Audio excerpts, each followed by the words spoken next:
Well, ladies and gentlemen, I think it's pretty safe to say now that Disney has gotten to the point where they are extremely desperate. They are so desperate, in fact, that they are now deciding that they're going to break one of the long-standing rules that Walt Disney himself has had for the parks and for the media company since the dawn of the company itself. They're going to finally break this rule by apparently serving alcohol at Disney. Yes, ladies and gentlemen, if you guys are unaware, Disney and Walt Disney as a whole never wanted alcohol in the parks. He always said that Disneyland was for families and children, and he didn't want alcohol to be involved at all. It was something he was heavily against for the longest time, all the way up until his death, and only now, only recently, when things are getting so bad at Disneyland, they're now going to be offering alcohol. It is absolutely crazy, and I want to get into it, guys. So let's get into this story from Inside the Magic. But of course, before we do, guys, just consider subscribing. I'm Shadowban as hell, and like the video to push us out into the YouTube algorithm. So the headline from Inside the Magic says, Disneyland officially breaking Walt Disney's most sacred rule.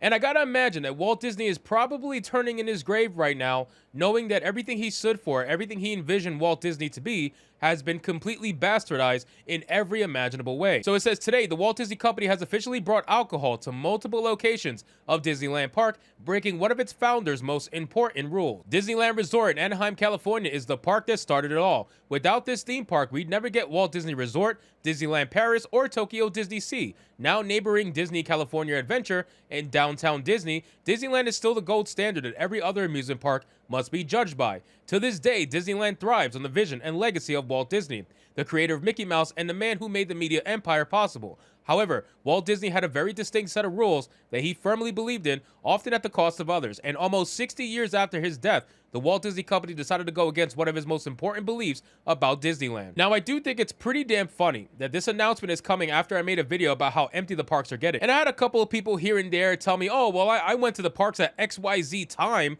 a few months ago and it was busy. Listen, we're not saying that it's dead all the time. We get it. Disneyland has ups and downs. But what we're saying is the average amount of people that are going there is a lot less than what it used to be. And all they're going to be doing is upping the prices now to try to get people to get more money out of whoever's still going. Not only that, now they're introducing alcohol. And once you start introducing alcohol, that shows a level of desperation, the likes of which I haven't seen from Disney in a long time. That takes desperation to a whole nother level, that you need to serve alcohol at Disneyland just to try to get any little dollar you can from whoever is still going there. It says on September 12th, 2023, Disneyland in Southern California officially started carrying alcohol in locations separate from Oga's Cantina in Star Wars Galaxy's Edge and the Blue Bayou by Pirates of the Caribbean. This is a choice that Walt Disney had stringently been against ever since he first had the idea for Disneyland when he took his kids to the rides at Griffith Park. Because he wanted the park to be a place for children and families, Disney was vehemently against alcohol of any sort entering the park. No liquor, no beer, nothing, he famously told the Saturday Evening Post, because that brings in a rowdy element. That brings people that we don't want, and I feel they don't need it. And I agree. I don't understand why you need to introduce alcohol at Disney. It goes against everything Disney should stand for. Disney should not be a place that you have to be worrying about rowdy drunks. You already have a bunch of people fighting at Disney. There was so many articles about people fighting at Disney. I never covered all of them, but it happens all the time. Now you're gonna throw alcohol in there. Disneyland is gonna go from bad to completely trash. It's bad enough you have the identity politics in the parks itself, but now you're going to throw alcohol on top of it and you're going to pretend like everything's going to be a-okay. I'm telling you right now, it's going to get really bad at Disney. You're going to have a lot of people fighting more than what was already happening. It's going to get ugly. It is. And you know what? They're bringing it on themselves, but they don't really care. All they're hoping is that they can upcharge an insane amount on this alcohol. They'll charge like $20 a beer or something like that and make so much money that they can handle whatever rowdiness comes their way. They're really hoping, and I'm sure that they're banking on this hard to try to save the park. It says, however, the Walt Disney Company's opinion on alcohol has definitely changed over the years. It has been introduced at just about every park under the Disney banner, and drinking is even a significant part of the culture surrounding Epcot, where you can sample drinks from around the world. Eventually, alcohol even made its way back to Disneyland Resort with Disney California Adventure, which has a beer and wine festival every summer in downtown Disney. And don't even get people started on the various bars and restaurants that serve incredible drinks at Disney hotels. If you go to the right spots, you can even partake in Walt Disney's favorite drink, a Scotch Mist. Warning, it's not for the faint of heart. While Disneyland has always had drinks at the Blue Bayou and the highly exclusive Club 33, alcohol became more available to the public at Oga's Cantina in Star Wars Galaxy's Edge. Here, guests can partake libations based on different areas of the galaxy that is far, far away. Today, Disneyland has become more alcohol-friendly than ever with the announcement of even more restaurants in Disneyland proper that are now serving a wide variety of alcoholic beverages, and while it may not be what Walt Disney wanted, the drinks look absolutely delicious. Listen, guys, I really don't think they care about what Walt Disney wanted anymore. I mean, the values of Walt Disney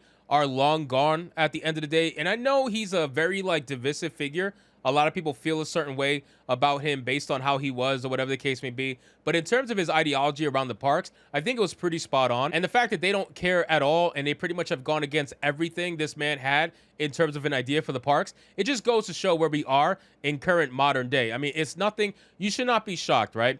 They started off serving alcohol in very small exclusive parts, and now they're opening it up to the masses, which is going to bring an insane amount of problems. I'm telling you, it's only a matter of time. You can definitely look forward to the ton of articles you're going to get and videos that are going to come out about Disney fights, because you see it happen. You see it happen now, right? You see it happen now with barely any alcohol or no alcohol. Now you're going to add alcohol to that. Good luck with that, man. It's going to get really ratchet really quick. And then it finalizes and said Disneyland has announced new menu items for 3 restaurants in the happiest place on earth, though the Disney Parks blog. These include alcoholic beverages that have been seen in the original Disney Park before. The restaurants in question are the Riverbell Terrace in Frontierland, Cafe Orleans in New Orleans Square, and the Carnation Cafe on Main Street, USA. And then from there, it kind of takes a look at what these cocktails are, but I really don't care, because ultimately at the end of the day, it's really ridiculous that they're serving this much alcohol now at Disney. So again, it goes to show the level of desperation Disney has. They know they need the money. We know they need the money. The parks are not as full as they used to be. So they got to upcharge. They got to find a way